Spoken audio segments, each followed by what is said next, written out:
and welcome back to We Bombastic Few, Season 3, Episode 10. It's your main host, the joke's back, it's Brent, and we've got two other hosts. Who's here? Who do we got today? I'm here, and bringing that joke back is exactly why you are not the main host. I'm Daniel, by the way, Brent's nemesis. Long-time friend of me. On the podcast and off. I do not care for exhausted jokes, so I am also a host, Lindsay. A host. Imagine having no prefix to your title. Anyway, so I was driving back from college to parents' house, right? And you're driving, and it reaches a point where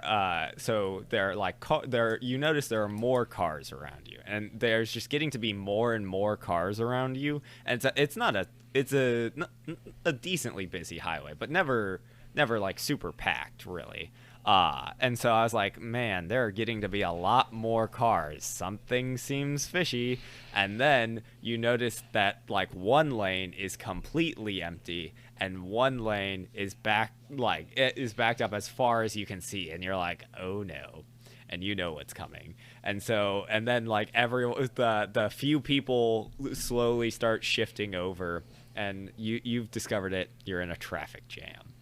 And so there was like an emergency, or not even an emergency vehicle, just a truck that like went by and was like, hey, there's an accident up ahead, get to the left lane. And so like everyone went to the left lane, and so you're sitting in the left lane like unable to move. The right lane's completely empty, and then just like one guy in it was like a black truck, and he was like, the rules don't apply to me. And so he like gets into the right lane and like just guns it 80 miles per hour straight down the right lane, and like he's gone. And then so someone else is like, man, this seems like a good idea. He's already gone. I want to be gone. And then like the entire structure was gone. I ended up staying in the left lane, and yeah. So I want to talk about traffic jams. So what? Two comments. One is, was it actually three comments actually. One was it the FedEx truck that just flipped over? Yep. Yeah, okay. It absolutely That brings me to my was. second point. I absolutely hate traffic jams when like it is only stopped because people want to slow down and look at it. Absolutely despise it. This, like, I had to drive the same route as Brent today, and I don't think there's much things in the world that I hate more than getting through it and seeing this accident or this small obstruction that's not even in the highway or the lanes of traffic. It's completely off the road. There's nothing going on like the way of path. It's just people are slowing down to look at it. Like, I get it. It looks somewhat interesting, but what's stopping? Like, why are you stopping to take a full extra second glance at it? Like, morbid curiosity. Yeah. Welcome to humanity. Like, humans love to watch tragedy. Which transitions to my third point. My brother recently went from just a standard sedan to a bigger black truck, and he claims it was him. He was there too. He claims that like because he now drives a truck, he needs to drive like he drives a truck. Which like another part that I absolutely hate about people is that like they think that a certain appearance or certain item in their life has to change their personality. I do not understand that whatsoever. Is that common, or is that like I hear that from multiple people? But do you guys experience the same thing? I think it subconsciously, yeah, right. It's But this situation, he's very conscious of it. Example. Like, yeah, like well, because so it starts out as a joke, right? But then it just becomes what he does. He's definitely, knowing your brother, he's definitely like he's saying and doing that because he thinks it's funny, but then it's just gonna become a thing. No, he legitimately does it. He legitimately accelerates abruptly and like swerves like just enough to like barely like not hit someone and cut them off. Like genuinely has adapted that lifestyle already. What is with truck drivers and just being the most obnoxious people on the road? They just shout out to all the truck drivers listening to the podcast, but it's not a very positive shout out, but it's true. Those are my complaints. You did bring up something interesting. Like, all right, so new idea, right? Emergency vehicles arrive on the scene, right? They have a curtain that they set up, like covering the accident, so you can't like stop and look at it. I wonder if there's statistics on like this causes this much delay time, or like stopping or slowing down just to look causes this much additional accidents, or this much additional like delay of travel time. Like, I wonder if there's any like numbers to that. Because if there's not, like, then there's probably not enough backing to get like this curtain idea made. I don't know. I feel like you don't need a study. It's just just common like experience. Like, I'm sure every emergency worker has experienced the like cars slowing down and such. Yeah. But anyway, I'm curious now. Did it make you? So I was like, oh man, can the internet get me to my destination quicker? And it was like, yes, I can. Take this exit. But like, I was still pretty far from it, so it took me a little bit. Got to the exit, and there was like a lot of people taking that exit, and it went through a small town, and so there was this one light you needed to make a left turn at. And so the line was backed up super far to make a left turn at this light, and it didn't last long. And so it took a really long time, and then eventually just got you in front of the accident. But by the time I had gotten in front, it's like, man, I'm pretty sure if I would have just waited in the traffic line, I would have gotten through this quicker. Was there any like response vehicles there? Because when I passed it, there was not. I feel like I got there pretty early because we slowed down like probably like a quarter mile before where it actually was, and by the time we passed it, there was like the guy was walking back to it. It looked like he just parked the front of it and had to go back for the second trailer. Like, yeah. I'm trying to remember what time. I probably left. Where That's we, not important. yeah, People yeah. at the podcast Yeah. don't see. Anyway, so today's segments, we got crazy current events. We got a hypothetical, because what is a podcast without a hypothetical, and story time. But first, today's bombastic word is absquatulate, which means to leave abruptly. Man, I wish I could have absquatulated from that there traffic jam. Gosh, I feel like I am slightly more Doesn't count as a use I'm spot. slightly more introverted than I am extroverted, and I feel like there are a lot of times I could start using this word in my day-to-day life. I like the idea of this, like, if you'll excuse me, I need to absquatulate. And It by the sounds time like they some figure out kind what of it means, bathroom you're gone. business. Yeah, exactly. Yeah. No one's gonna quite. It's like, I don't listen, dude. You do you. Yeah. Like, I don't want to whatever you know. need to- yeah. Probably a I don't need to diabetes know the thing, I details. guess. You Just do Take you. care of your handle business it. elsewhere. Yeah. All right. So we've got some juicy current events for you today. Juice. Juicy. All right, this one. What's the juice percent? What percent Concentration? real juice is it? 1% higher than average, at least. Average. I imagine that's a good. Wait, yeah, hold on a average minute. Juice content. What is it? Average juice? I mean, there's probably so many juices out there you probably can't even average. Well, because like I'm thinking of I buy a lot of like fruit juice, quote unquote fruit juices, and by fruit juices I mean high fructose corn syrup with 1% juice.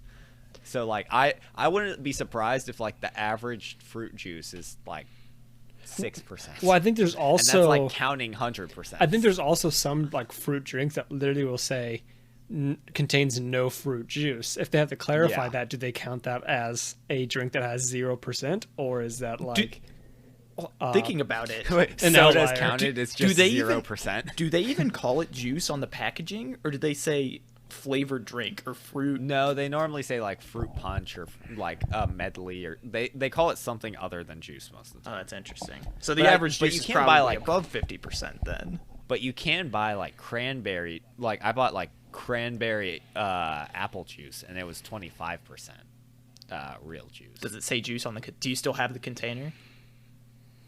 Not in my. No, it is 200 miles away Oh, in well. my fridge. Rip. Okay. So let me run and. Yeah, just run get it. I'll read a few current events, and then You you'll guys probably be ready back for in the time. longest podcast episode to date? Yeah, just get on Discord on your phone, and we'll just run it. No, you guys can take it from here. I'll just be a quick. Okay. Yeah, me and Lindsay haven't had an episode by ourselves yet. It almost happened Indeed. because you had to reschedule from the original date. I almost said, my original thought was, oh, guess it's just me and Lindsay. I was like, wait, there's probably another day that works. Yeah, I was gonna like assume the same thing, but I was like, I know he likes my hypothetical idea, so I am not gonna leave him out of this episode. Ooh. I don't know the hypothetical yet.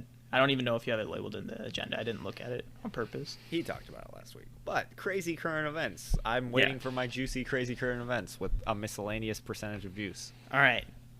So this one's from November 7th. A little over a month ago at this point. And it's regarding SpaceX. Any guesses? Any guesses? Jeff Bezos actually went to space 3 times. Oh. And that we were just now finding out about the other 2 times. And he contacted Martians, and they are interested in expanding the Amazon facilities. Very close, actually. So the article is, a broken toilet on SpaceX capsule means astronauts will return to Earth in diapers. So I guess What? they probably wanted to absquatulate from space.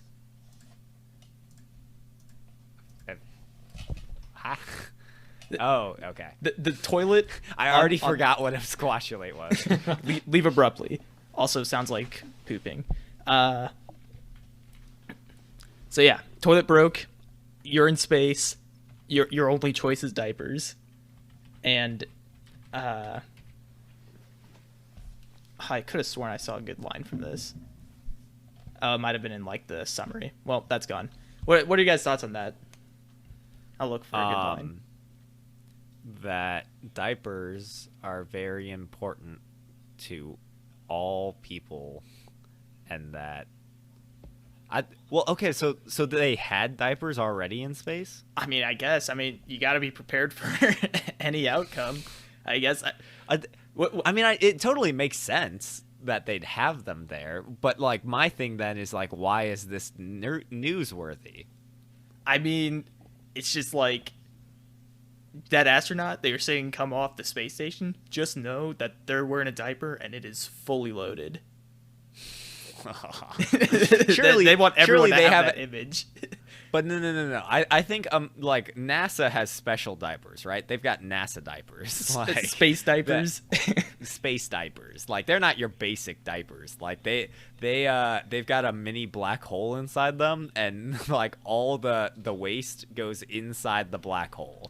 And so Wow. It's as long as you don't sit on it too hard and get sucked in the black hole yourself. It's a great system. Wasn't quite time for the ad break, but sure, go off. Welcome to Black Hole Diapers. Honestly, if we let's start a company, Black Hole Diapers. Honestly, sounds very different of a company than the intended thing. Yeah. But, so, give us the next one. But Megan MacArthur, NASA astronaut, was quoted as saying, "Of course, that's suboptimal, but we're prepared to manage." Suboptimal. Okay. Solid. A New Zealand city is taking its official wizard off the payroll after over 2 decades. No, not the official. I have so many questions. Wait, re-say that. I didn't catch that. A New Zealand city is taking its official wizard off the payroll after over 2 decades. Oh gosh. I have a very long series of questions. Number 1, if it's just off the payroll, is he still employed? Or she? It is presumably, based on the picture, it appears to be a man. It's got a nice long beard. Okay. Well, I mean, wouldn't she be called a witch? Right? Yeah. So wizard, yeah. Witch, yeah. What about gender neutral wizard witches? I'm trying to. So I think a warlock is a man as well. Anyway, so my next question is like, so so they just got taken off, but like, so theoretically, I want to become the wizard of this New Zealand town. Do you think it's kind of like is there an audition, or is it more of like, did you go to Hogwarts? What kind of schooling do you have? Do you think you do a little prestidigitation and then they let you in? Is there like a What do minimum you think amount the of like? application process Yeah, is there like a is? minimum amount of like successful Amount of- successful yeah. spells before you can become the wizard? Okay. Just how far have you traveled on a broom in one go? Yeah, the endurance test. Let me Yeah, read a yeah. little bit of this article. So, Channel, the name of the wizard, he was born in London in 1932. He's not even a native wizard. And not even native to New Zealand. New It's Zealand crazy. has to outsource their wizards. Imagine. Yeah, they had a shortage of wizards back in the 70s. Makes sense. So before wizardry, he was a Royal Air Force navigator. And he Very interesting. studied psychology and sociality and traveled in the Middle East. I lost my spot. And taught in both Tehran and Australia. That's interesting. He was appointed as well-traveled the wizard of the University of New South Wales by the school's vice chancellor and students' union in 1969. When he moved to Christchurch, which is where he was the wizard, when he moved there, he became a recognizable performer in the city's Cathedral Square, where he would stand atop a ladder dressed in a long cloak and pointed hat. Police tried to arrest him, according to BBC, but the public protested so much, and he became recognized as a tourist attraction. And eventually, the Prime Minister, in 1990, the Prime Minister appointed him as the Wizard of New Zealand. How much do you think you get paid for being the New Zealand wizard? It says that somewhere up as I was skimming. He was receiving an annual salary of $11,000 to provide. Why am I an engineer? To provide acts of wizardry and other wizard-like services as part of promotional work for the city of Christchurch. What? Can you imagine if you like tax audit or something, right? You're like, I don't buy all these. I want you to itemize all my taxes, and it's like, what's this $1.72 taken out of my paycheck each week? It's like, oh, it's for the wizard. What do you mean for the wizard? It's like, I'm sorry, did you want to be attacked by like demons? No, The Then we need Dementors. the wizard. Yeah. So you can read more about him on his website, but some of his career highlights include performing rain dances in New Zealand and Australia during droughts, participating in protests against the demolition of heritage buildings, and after the 2011 Christchurch earthquakes, the demolition of heritage buildings was after the earthquakes. His other thing is he battled the company Telecom over changing the color of the city's telephone boxes in 1988, and he kept repainting them to their original red instead of blue, in a battle that raged for 12 days and at one point even involved the city council.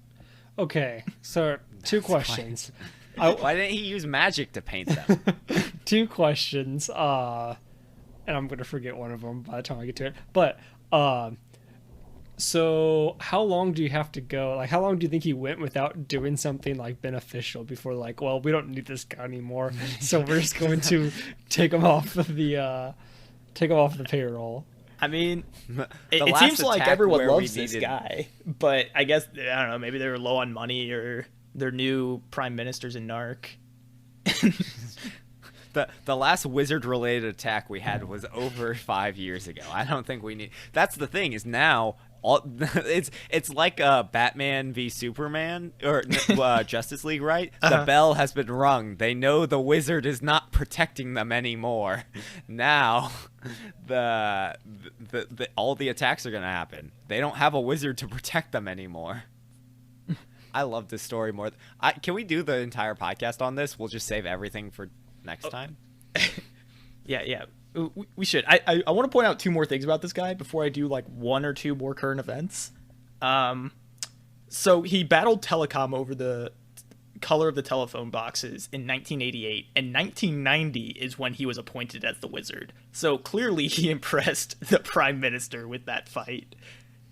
And the other thing is he was awarded the Queen's Service Medal. And I don't know what that is, but it sounds awesome. He was one of 75 people awarded a Queen's Service Medal. 75 people. I don't know if that's in the year or What's ever. the population of New Zealand these days? Like 300? That seems like a low estimate, but Okay.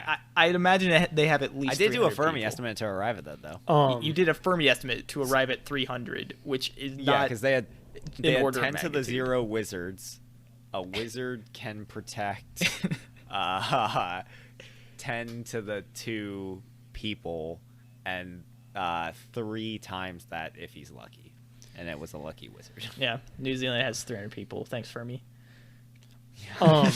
Enrico Fermi. This reminds me of, like, I don't know if you guys have heard of it, but the Emperor of the United States. You ever hear about that? No. So can't say I have. There was this guy named Joshua A. Norton. I think he was like early 1800s. Like, he self-proclaimed himself as the Emperor of the United States, and like it lasted for a little bit, but like it was just people more so just indulging him for a little bit for like the comedic value of it. Like, he just like self-proclaimed himself, okay, like, I'm gonna be the emperor, and people went along with it just to I guess indulge him. So it just makes me think the same thing. Like, is this wizard really doing anything for them, or has this like indulgent time just gone on way too long? I mean, it sounds like he was appreciate like something good for until like. it's gone. Yeah.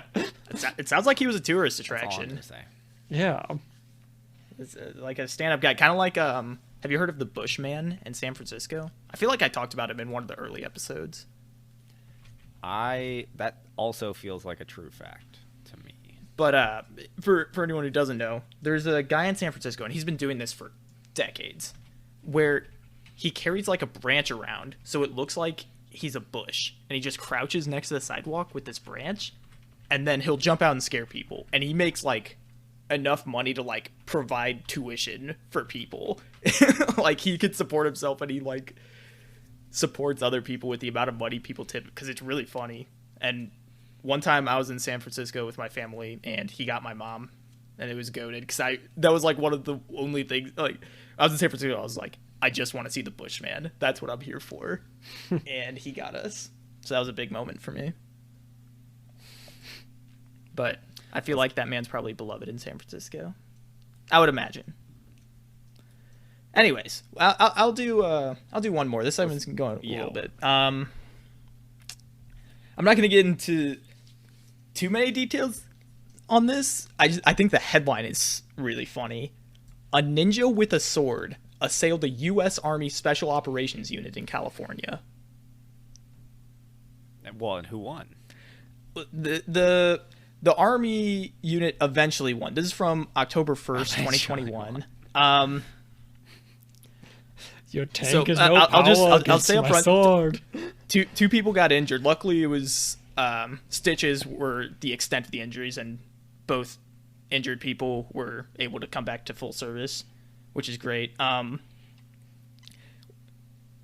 But yeah, just when they like finally chased him down after committing the initial attack, police located him on a nearby road, but he refused to follow commands and brandished the sword at deputies, the sheriff's office said. Projectile rounds were used, and they were, quote, ineffective, but instead they added to the problem, and he was able to run away until they eventually tased him. He dropped his sword, and they were able to take him into custody. In effect. Oh man, that's great. Yeah, don't mess with the guy with the samurai sword. That's rule number 1. They teach you and in full any ninja guard combat school. Yeah. So I'm surprised. They're lucky they beat him. yeah, I mean, Like, if he could have, he was charging his attack. And they got him just before he finished charging his attack. he got close enough to injure like 2 officers, which is kind of crazy. Like, how do you let a sword brandishing guy get that and then he got far enough away that they had to find him. It just seems like it's such a crazy incident. such a fun version of Where's Waldo. Where's the samurai? Find the I samurai. thought it was a ninja. That makes more sense if he was it's fighting. a ninja. Yeah, Yeah, that makes sense now. Okay. Perfect sense. Did you have any smoke bombs? It does not say anything about smoke bombs. That's probably why he lost. Yeah, he could have gotten away with, 101. with the smoke bombs. He needed to Not spend more very time good with the ninja. League of Assassins to get that. Yeah, exactly. I must say, it's a shame to not talk about any of these other ones, but if you guys are down, I could just read the article titles and then we can move on. Sure. But thank you to NPR for all of these, for providing these. The only website I could find that had a good, like, odd news section. All right, first one. A retired utility worker has won a $2 million lottery for the second time. A potato the size of a small dog is found in New Zealand. Wow, a lot of good ones out of New Zealand. Cash scattered across a Southern California freeway sent drivers into a frenzy. Spiders can have arachnophobia. And the mystery of the mummified Twinkie. Okay. I briefly want to like, the spiders can have arachnophobia. Like, people can be afraid of people. Why can't spiders be afraid of other spiders? I suppose I just Equal suppose it's opportunity. not intuitive. Yeah. So, a researcher, Daniela Rossler, worked with jumping spiders and found that they know to get away from the presence of other possible predator spiders, even if they've never encountered them before. I would think it's more expected that's if not, they that's haven't not encountered them. arachnophobia. That's fear of being eaten, whatever that is. That's Let's see. okay. This article is literally one paragraph, so good thing I didn't go with that one.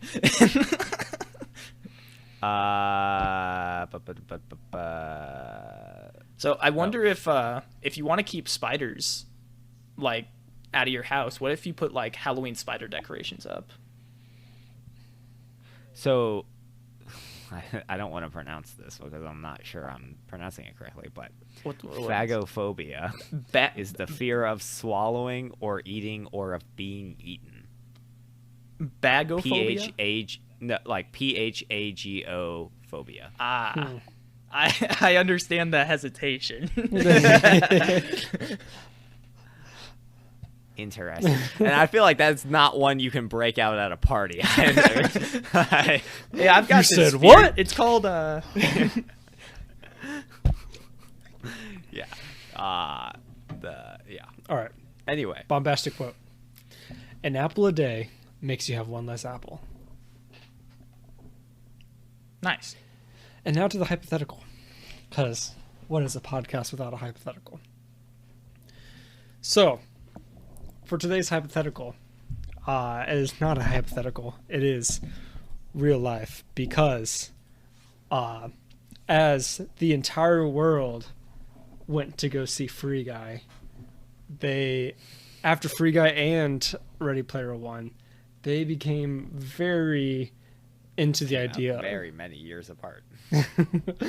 Very into the idea of video games.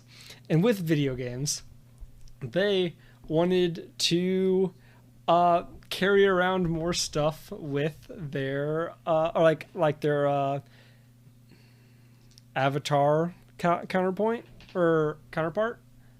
And so the idea is we now all are able to hold multiple items more so than we more so than just our hands. So say I want to be able to carry around my entire PC. I can just store it away in my invisible inventory, intangible inventory, unless I need to access it. Yeah, so the idea, like, if you've played video games, the idea is an inventory. So you can think of, like, Minecraft. You can carry in the game Minecraft, and if you've never played, you have 10, spots? I believe. 36 slots? Yeah. I was thinking about quick Um, access. Yeah. Yeah, that sounds right. 'Cause it's like 9 across, right? Yeah, and Yeah. I think there's 4 layers. Yeah. Your boy played a lot of Minecraft. Anyway, now you can store something in your offhand as well. So Yeah. anyway, basically you can hold in Minecraft specifically, you can hold stacks, but let's say you have a chest or a bed or really anything, any item in the game, you can put it in your quote unquote inventory. And so you can store 36 different items, and like if you have let's say you had like 4 gold bars, those like stack, and so that only takes up one of 36. Are you guys okay with committing to Minecraft as our example? Just because it brings up easy a enough. point. I brought this up to 2 friends to kind of pick their brains about it, and they were saying like they brought the idea of Skyrim, where it was like you have an inventory, but some things way extra than others, so you have a weight cap. So if we want to set a cap, my only thing about that, then it becomes like currently, how is that different than right now? It's just a matter of balancing, right? Like I can't balance. I would could say if we do whatever. If we do Minecraft, I'd say just the quick access amount of things, like not 36 or whatever it is, just a quick 9, 10, just to because I like the idea of it. It's like it's not bothering you whatsoever. Like as in you can hold, like I like it's almost you can just hold everything, because one of the pitch ideas you brought, which I really like, is let's say let's say you've got like a studio apartment, right? You don't have that many things in your studio apartment because you're poor and because you live in a studio apartment. So you just keep all your items on you at all times. Mm-hmm. And so like all your books, your what else do you own? All your pots, all your cooking oil, like just imagine if literally every item you owned you just had on your person at one time. And it's like you had like a TARDIS pocket, it's bigger on the inside, and so you just like reach in your pocket and you pull out like a frying pan, and it's like, all right, let's make some eggs. You reach into your other pocket, you pull out some eggs, and you start making if there's eggs. I'm just saying if there's need to put a cap on it, there are some ideas that we have. But so how is this going to affect our day-to-day life if we could carry around whatever? I want one more question. Okay. So like so ignoring item limit temporary, like is there a size limit, right? Yeah. So like could I put, so I'm thinking definitely a frying pan. Can I put a flat screen TV? Can I put my bed? Can I put my studio apartment in my pocket? Like, what's the limit here? A Boeing 747? I was going to say, like, if you did it right, you could have every means of transportation at all times. So, like, if you need to friggin' fly to the moon, I've got a freaking rocket in my back pocket. Is that a rocket in your pocket, or are you just happy to see me? So it's like in Dragon Ball. I don't know how familiar you guys are with those, but they have these little capsules, and you just like, they have different capsules for different things. It's like, this capsule is like a house. So you're traveling and you just throw your capsule down. You have a place to like sleep and stuff. There's like, here's my car. Here's my I think there's multiple airplane. examples of that kind of like shrinking or like small version idea. But like this is like not even that. I guess it is in a sense, but pretty much like you don't even have to carry around anything. It's just an intangible inventory or bag that you have that can carry, as of right now, whatever we want. Okay, I already got it. We're jumping the gun here. So the most annoying thing about VHSs and DVDs, right, is you gotta store them somewhere, right? And it's like, oh, the benefit of the internet is you can store. You don't need to store things. Lies. You need digital storage. But you know what you can do? DVDs fit in your pocket. VHSs fit in your pocket. You're gonna need a place to obtain those things. Say it with me. Blockbuster's coming back. Redbox is coming back. Oh, wait. Boom. No. Easy. Is Redbox not a thing anymore? I was going to say, I saw one the other day. I forgot they existed. I don't know why you go to them. Like, I used to use Redbox. Yeah, Redbox was a thing for like a few years. Is used to use. Yeah. Anyway, sports.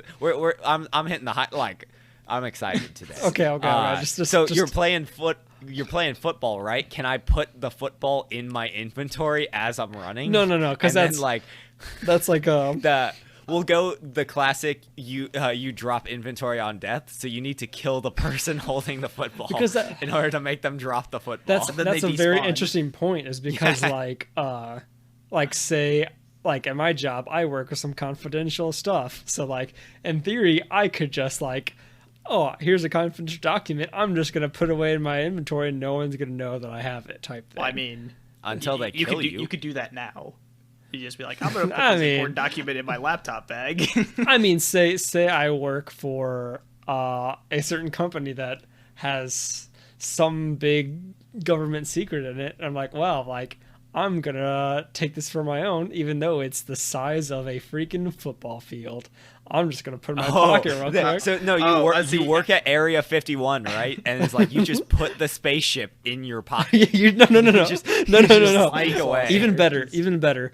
You you work at Area 51, and you're like, hey guys, let's have a birthday celebration outside. And then when everyone's like focused on the celebration outside, you put Area 51 in your pocket. Like, I don't know what happened to it. I'm gonna go home though.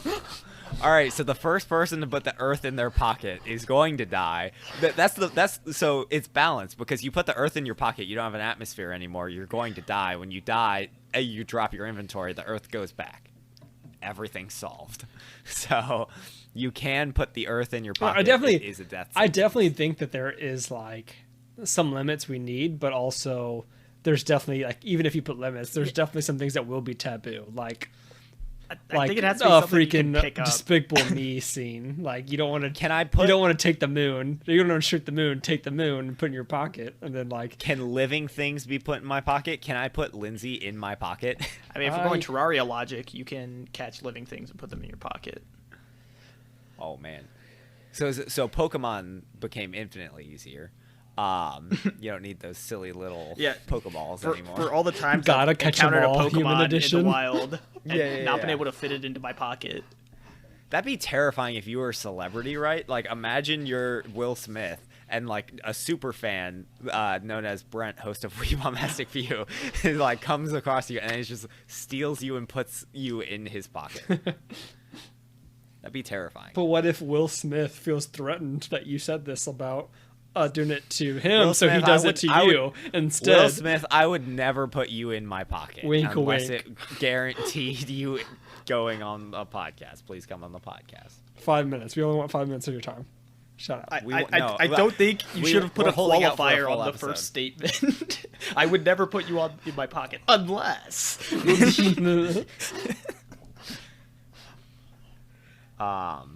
But I think it should be limited to things you can carry. Because like in Minecraft, like you can carry anything you can pick up. But like, what's the biggest thing you can pick up in Minecraft? So a boat? you only need to pick it up for like a millisecond though. Like let's say like a big chair or something. Like you can pick it up for like a second, then it's in your pocket. Wait, what? You can put furniture for example, in your pocket. Like I cannot hold a CRTV indefinitely, but like I can lift it for a little, for like a even so. Like I'm trying to think of like a very cumbersome like a table. Like I could lift a table, like a really big table, like for a very short amount of time, and so I can put it in my pocket. Can you put people in your pocket? Yeah, I can lift a person. I definitely think there's gonna be some taboo with this. I don't like where this hypothetical is going. I'm nixing the living things. No, we just don't have to focus on it, but you can totally do it. Will Smith's already in my pocket. Anyway, so one thing, the storage business gone. Why do you need a storage, like those like self-storage units, whatever? Storage Wars also gone. Boring show. But you know what is a new show is morgue pickers. You pick a dead body. And you don't know what's in the dead body. How is this better? I never said it was better. But this is just the way the world works now. Is like, oh, that guy died. Who knows what he could have in his inventory? I'll pay $30 for whatever he had on him when he died. Here's an interesting one. If you're trying to catch someone shoplifting, but like you don't have camera evidence, like normally you could probably like find things on someone's person. But if it's just like in an infinite bag, like you don't know how many things they're carrying in there. Like you might have a way to display what you're carrying to other people? That's what I'm wondering. Like, if there's a way to like voluntarily show it, and is there a way that authorities, some kind of authority, could look into your inventory involuntarily, like to you? Because I kind of like that there is no way. so like I think there's no way of knowing what that person has on them. I feel like with this, it's a matter like this is the straw on the camel's back that like makes all of like shopping, like all shopping go fully to online. Like no one's gonna want to open a store now because the second you blink, someone's like picking up something to put in their inventory. So like there's a harder way to like enforce security in a store. But you know, if we do go with the Skyrim system, if you try and pickpocket someone, you can see everything they have on them. Oh. A little menu pops up. I just love the idea that it's like you stole that gold bar, and it's like I don't know, where is it? Like, actually, what if What if someone's getting arrested, and like you're trying to search them for weapons and stuff? There's no way to know. Listen, I gotta know if you have a weapon on you. I can't search you actually, so I'm gonna have to kill you and see what you have in your inventory. No. Okay, it's not personal. It's strictly business. I got a thing right. Sexism is over. Sexism is over. Do you know where I'm going with this? I have no idea where you're going with this. Girls and guys' pockets doesn't matter anymore. Girls have no right to complain about not having pockets. This just okay. How does We this? Bombastic Okay. Few solve sexism. I'm following. Yeah, I'm sizes. following you so far, but how does that fix sexism? As far as I'm seen aware, like, the only issue currently within sexism is different pockets. Interesting. I mean, you know that thing, right, Lindsay? Where like for some reason, like most women's clothing and accessories, like purses aside, have less storage space than guys. I'm aware of that. And that's all Yes, they ever talk about. But why is that the only factor when considering sexism? It's almost like it's a comedy podcast, and I'm trying to make a joke. Domino effect of having inventory bags throughout history. That was the only problem. Well, it started when Ready Player One came out. So yeah, unless Ready Player history One, didn't start which I did Player see One. in theaters. Yeah.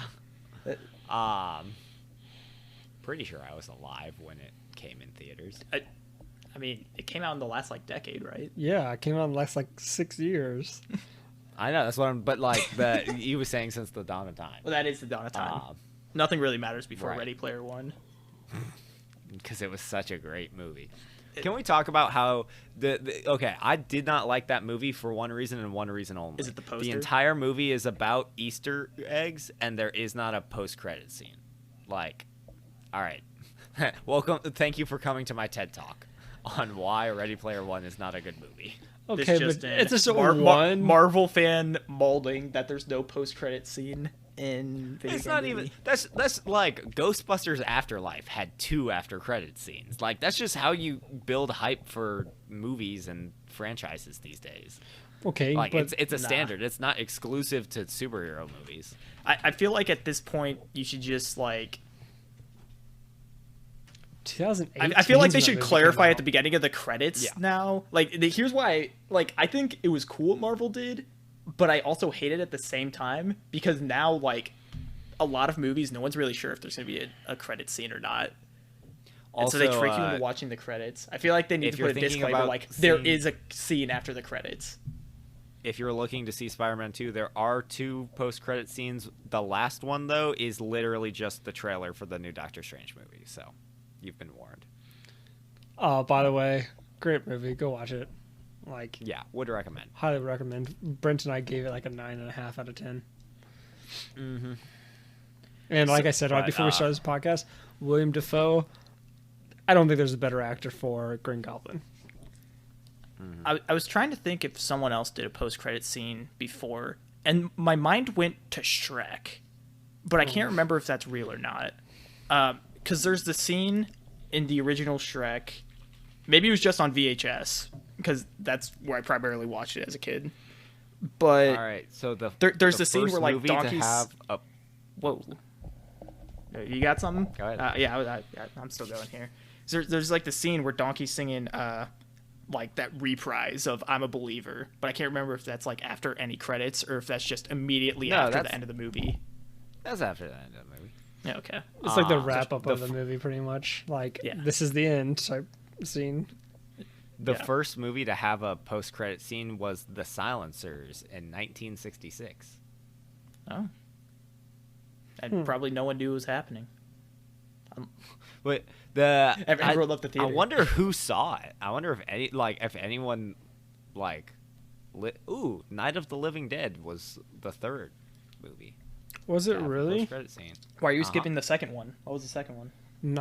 She-Devils on Wheels, and I haven't seen that. But I have seen Night of the Living. Wait, Sheeple on Wheels. Night of the Living Dead. That's the zombie movie. I know. I just typed in and living. then the Muppet movie, also one of the first ones. When did that come out? Like 70 something? 79. The animal tells the audience to go home. No, it's like Ferris Bueller. And then, I was gonna say the 80s. Like, so the pre-80s, there's like basically 15, maybe probably like 12. 80s had a decent amount. 90s has a lot, and then you get to 2000s and there's a crap ton. And you get to 2010s and there's even more. And so, but there you go. That's your fun Trivial Pursuit thing of the day. The Silencers was the first one to have a post-credit scene. Wow. So, do we have any other thoughts about inventory? I think we hit the important parts. I feel like, I feel like football players are killing each other for the football because apparently you can just break the rule. Dude, that makes trick plays so wild. Can you imagine? Like, who has the ball? You don't know. You murdered the wrong player. If you murder the wrong player, it's homicide. If you murder the right player, it's not. Oh, but I guess I was gonna say is like, so you make it into the end zone, right? And it's like, I swear I have the ball, but you just have to trust me. But like, I guess the rule would be you have to take it out of your inventory to prove. I think there'd be rules set aside that you cannot. The ball has to be visible. This type deal. No, I think the most important development of this hypothetical is that football becomes IRL Hunger Games. I think mini games could be like that. Soccer's the same case. Well, but soccer you still need to dribble. Basketball you need to dribble. Right. Basketball Not really. you could carry. You could pass it to your inventory. Soccer you don't have to. As long as you just pop it up and catch it in your pocket, soccer. you're not really using your hands. So, a quick final thought is like, do things expire inside of your inventory? So if I want to keep an apple in there for, I'd say so. I think so. It does expire. Yeah. I'd say so. Can't solve. So that apple couldn't stay there for long, so it'd have to. We can solve world hunger though. Squidulate. We just need to give one person all the food, send them to where they need food, and you're chilling. So like, we did solve world hunger. We just don't solve like storage of food. Yeah. Like, we don't solve food going to waste, but we do solve like transportation of food. Man, we solved world hunger. We solved sexism and world hunger all in the same day. How do we in feel? one podcast? In one podcast. We did it. Within one hypothetical. Wow.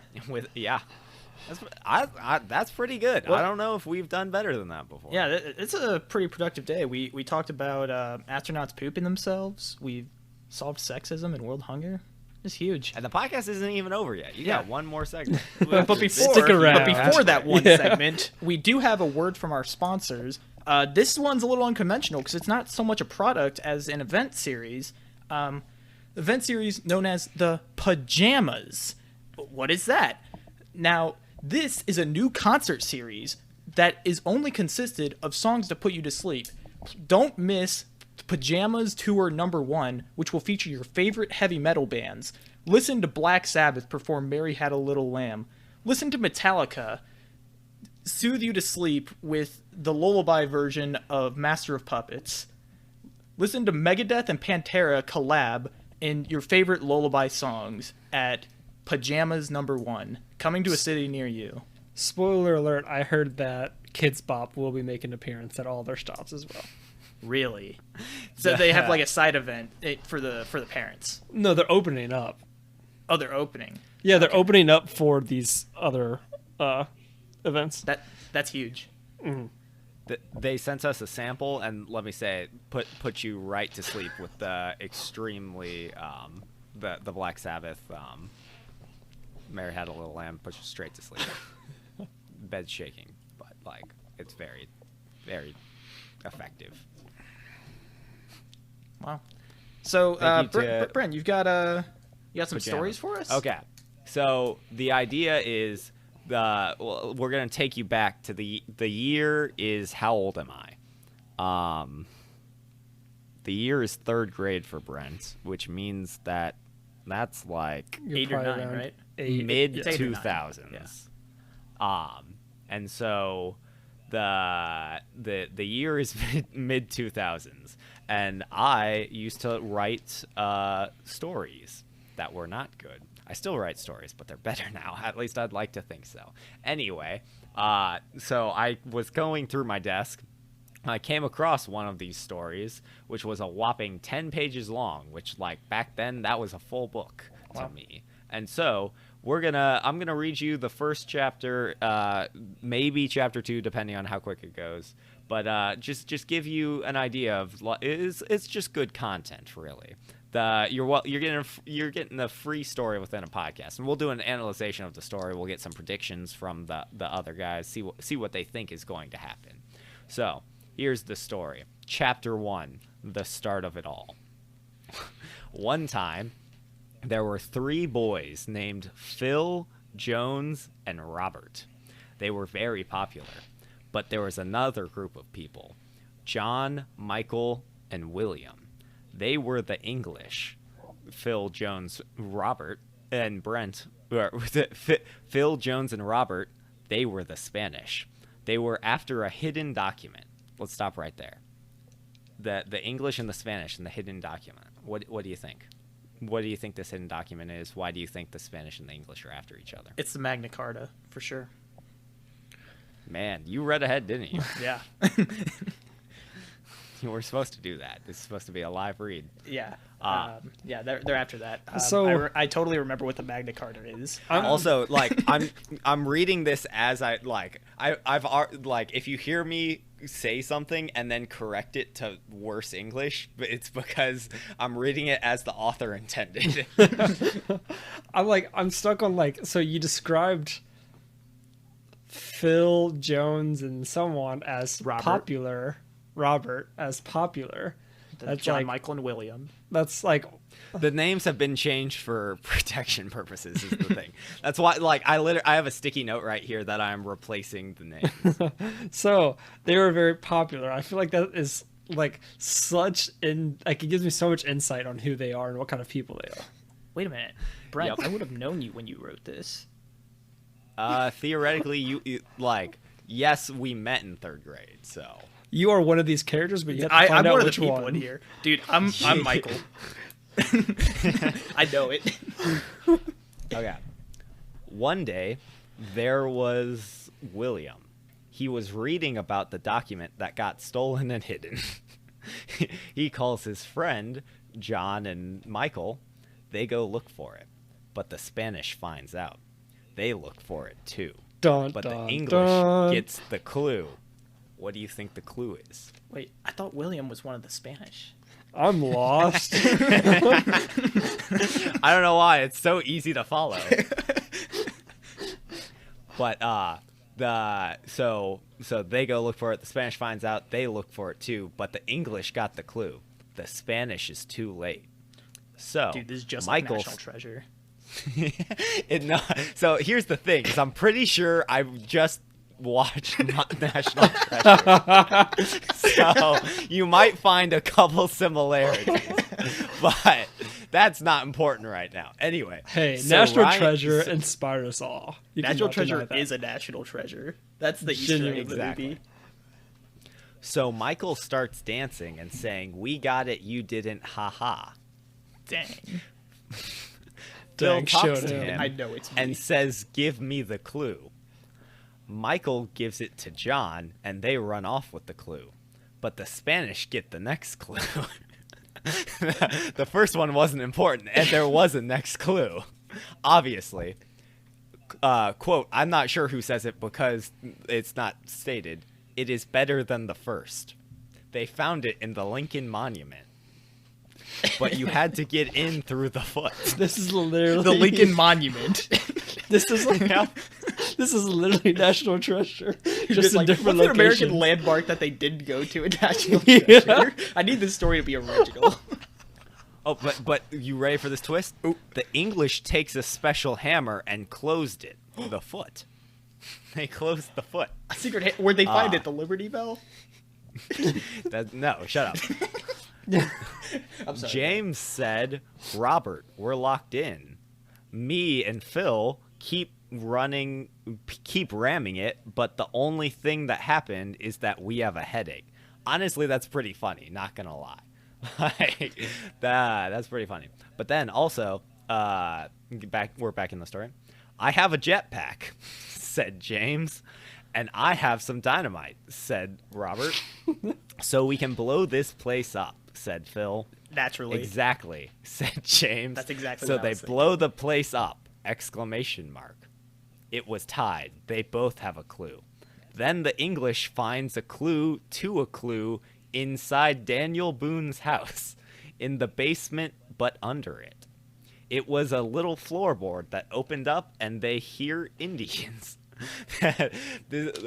We better close the thing. It was the Spanish dressed as Indians. The Spanish threw a tomahawk. The English ducks, but the Spanish comes in a different way and stole the clue. And the other one. But there was two sides of the clue. The English only read the one side. But you had to use lemon sauce. Lemon sauce.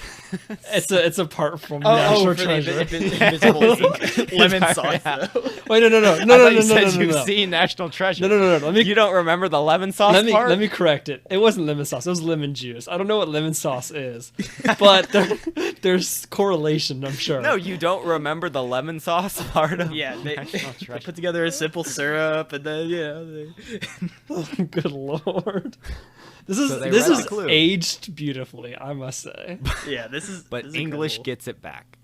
And that's the end of chapter 1, and I think that's all you're getting right now. Wow. I am on the all, edge all of my that action seat. packed into one chapter. Yeah. My only question to you is, what do you think the clues are? Like, what do you think the clues are, like, just are? So, like, completely separate question. What were some of the clues in National Treasure? There was, like, the glasses, there was the pipe, there was the Declaration of Independence. I'm pretty sure you threw an R in there that didn't belong there. He said declaration. Yeah. Sorry, I had the bootleg copy of. I couldn't afford the Declaration store-bought of version Independence of it. movie. I have the Declaration. I went to Independence. the dollar store Smithsonian. Exactly. But anyway, spoiler alert! It never explains throughout the entire book what what a clue is. Like a clue to it just. says You have to clue. leave some up You're to the just reader's getting imagination. You can't Yeah, just give it exactly. all to them. No, this is Authors today beautifully don't done. understand. Yeah. You have to leave But yeah. some work to the mind. I like as I was because like I was handwritten, which also like people complain about my handwriting now. You guys cannot imagine what my handwriting was in 3rd grade. And I used to do cursive in 3rd grade is the thing too. I stopped doing cursive When 'cause people cursive couldn't was a read it. thing. Yeah, basically. Do they still teach cursive? I learned cursive. I don't. Yeah, we they all teach okay. cursive. We all learned cursive at the same time. Yes, they did. Yeah. But I don't know if they still prioritize it as much as they did because Well, the at only minimum, time they teach you cursive for your signature, right? Yeah, but I you would don't even have to. imagine You can make so. your signature anything you want. It doesn't even have to be cursive. You could literally draw a squiggly line, and people would be Yeah. like, "Yep, that's signature." you can literally just like print your name and no one's gonna bat an eye. You could draw a picture of a cat and make that your signature. Don't think you could do that. I think you could. You What can. are they gonna say? You'd be like, you can't see You- the you B, can the do that, A, Brent. the N. Yeah. Yeah. You can. Your signature is anything you want. It's your own way of verifying that it's your thing. So if you're wanting to do it, then like by all means. But like, I'm just trying to like specifically, I'm thinking at the bank, right? You like withdraw something, they give you the pen and that little rectangle to like sign your name. I'm not sure if that accepts a cat drawing. I heard a story of a person who, like, as a joke, because they thought it'd be funny, signed their driver's license as like smiley faces or something, and they let it went through, and it was like a nice little like party trick, like icebreaker thing, like, party hey, trick. look what I did on my driver's license. That's my signature, and then like, but since then he had developed like a real signature, and then he had to like get a loan on a house or something, and like he had to go through all this trouble explaining to the bank, like, no, this is my signature, like I did, whatever, this is not the signature on my driver's license is not the thing. Something like that. I might have the timeline off a bit, but you can definitely make your signature anything you want. Like 10 million% sure, 90% sure. 10 million, 90% sure. Yep. Well, you know what I am 10 million% sure of? The end of the episode. Yeah, I can tell by your hinting of constantly highlighting conclusion on the document. Conclusion. Yes, transition, conclusion, nailed it. Thank you all for listening. Well, you could have used my transition, but instead you wanted to. I also thought about earlier. I almost, after your stories beginning, I thought about going, wow, that was a good icebreaker, Brent. But I forgot. By the time you were done with it, I had forgotten I was going to do that. Anyways, thank you everyone for listening. Like, comment, subscribe, follow if you so choose. If you don't want to, you don't have to, but we appreciate it. Helps us out, apparently. I don't actually know how the algorithm works. Any final thoughts, anyone? The shout out to Mom. Will Smith comes to the podcast. We have a TikTok if you want to watch some funny TikToks. I think we posted a new one at some point. Fairly recently. It's We Bombastic Few, no spaces, no underscores. And yeah, I think that's all from me. Yeah, I've got nothing to add. Except that there's a surprise next week. Surprise? We'll tell you what it is. It's not really a surprise. I was about to say it. I was more so like, it's a surprise until Daniel says it. But okay, it was transition material. That's a very short surprise. Surprise! Short return. Today is the 18th, and 1 week from now will be the 25th. What's the 25th of December? Christmas. Christmas episode. What? Next week. We'll record it. Will it be the night after Christmas again? No, because we can't use the same title. We uploaded this the night after Christmas. But we could the episode, the experience. We could add the word again, and then it's a new title. But yeah, so this is technically season 3 finale, and what's gonna happen after the Christmas special? Who knows? Because we don't know. Wait, why can't the Christmas special be the season finale? Is this not the season finale? Wait, are we gonna pop off? Who knows? We're doing the classic. This is season finale, Doctor Who, but we're having a Christmas special. Yes, classic Doctor Who that I'm very familiar with. I have a Doctor Who poster, and that means I'm familiar with it. Apparently, Dr. Seuss got canceled. We modeled the entire podcast based off Doctor Who. Dr. Seuss? Apparently, Dr. Seuss got canceled. What? I just heard Doctor Who, and I thought of Dr. Seuss, so I just... When you say got canceled, is that like culture? Culture. Pop culture yes. Wow. Well, no, like, they just, like, stopped printing a few of his books that had, like, some kind of, like, racial allegory stereotype, like, drawn on it. Something like that. I don't even know which books it was. There's something. I have a copy of Fox and Socks by me. Fox and Socks is perfectly fine, I think. This book slaps. Literally, he slaps people with it. Fox, Socks, Fox, Knox. Okay, I'm not reading it right now. Have a bombastic week, everyone. See you next time.